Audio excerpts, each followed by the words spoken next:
In 1865, emancipation provided legal freedom to millions of Black Americans, but they entered that freedom without land, capital, protection, or systems of any kind. Survival does not wait for permission. Out of sheer necessity, they began to build. Almost immediately, independent farms, Black-owned banks, and trade networks emerged, creating structure where absolutely none existed. Their early political alignment was entirely strategic. Backing the Republican Party of that era wasn't born from an emotional attachment to an ideology. It was a transaction. Votes were traded for the legal frameworks of survival, the 13th, 14th, and 15th Amendments. This raw drive culminated in fully functioning microeconomies, places like Tulsa's Greenwood District, Black Wall Street, and Rosewood, Florida. These were self-sustaining ecosystems where dollars circulated within the community at extraordinary levels. History shows us that true independence cannot be granted in a single document or a single moment. It is organized and it is built over time through ownership and control. But there is a devastating pattern that follows. Every time Black economic independence began to stabilize, it was challenged. Prosperity was never ignored. It was consistently targeted. Take Seneca Village in New York. Long before Central Park existed, this was a community of free Black landowners with churches, schools, and real political participation. Their land was seized and the community displaced. A functioning system, erased and buried beneath modern development. To understand why this happens, you have to look at the mechanics of the disruption. This was rarely an emotional outburst. It was an organized, institutional response.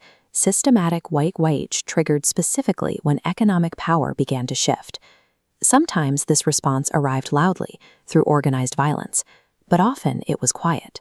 It took a form of calculated legal barriers, sudden policy changes, and resource denial designed to restrict momentum.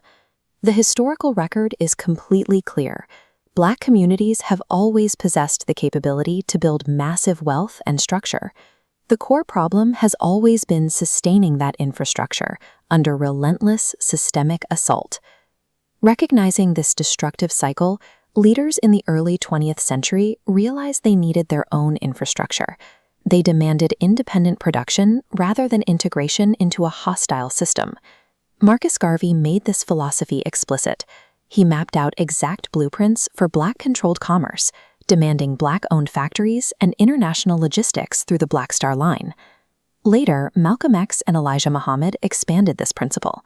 They built internal networks of grocery stores, farms, and schools, arguing that controlling community resources is the absolute baseline of true freedom. But by the 1960s, the broader movement made a strategic pivot. The focus shifted heavily toward federal policy, prioritizing legal integration, voting access, and the Civil Rights Acts. Access and equality under the law are essential, but securing legal rights without establishing your own economic ownership inevitably leaves you dependent on the Bory systems you are fighting. As national attention moved toward voting access, the internal drive for PowerNomics was interrupted. Instead of prioritizing Black-owned banks, manufacturing, and supply chains, the energy flowed entirely into politics. Even Dr. Martin Luther King Jr. recognized this limitation toward the end of his life.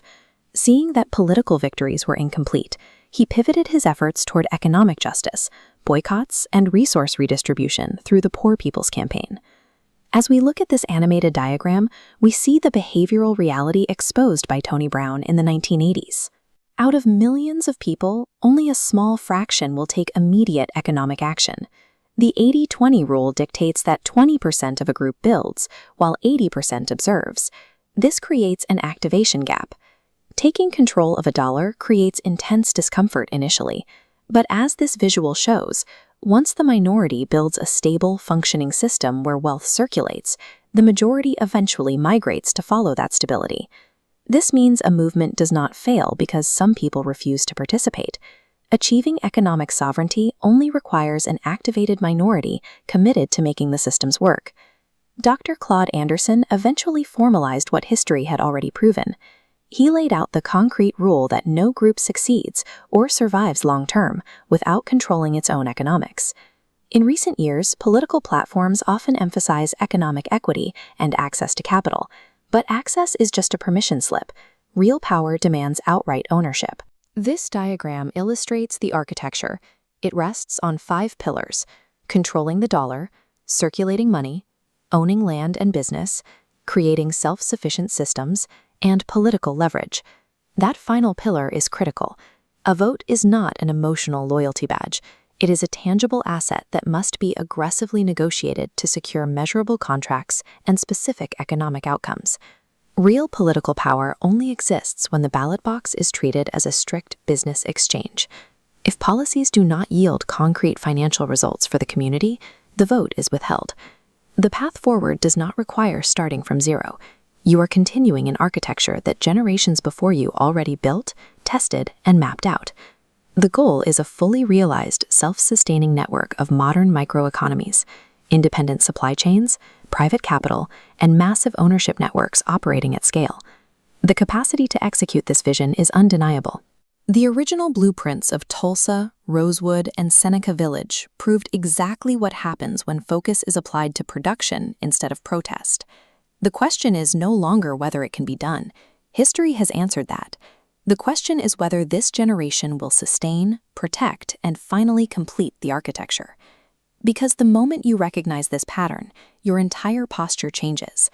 Economic sovereignty stops being something you ask systems to grant you and becomes something you ruthlessly build and defend.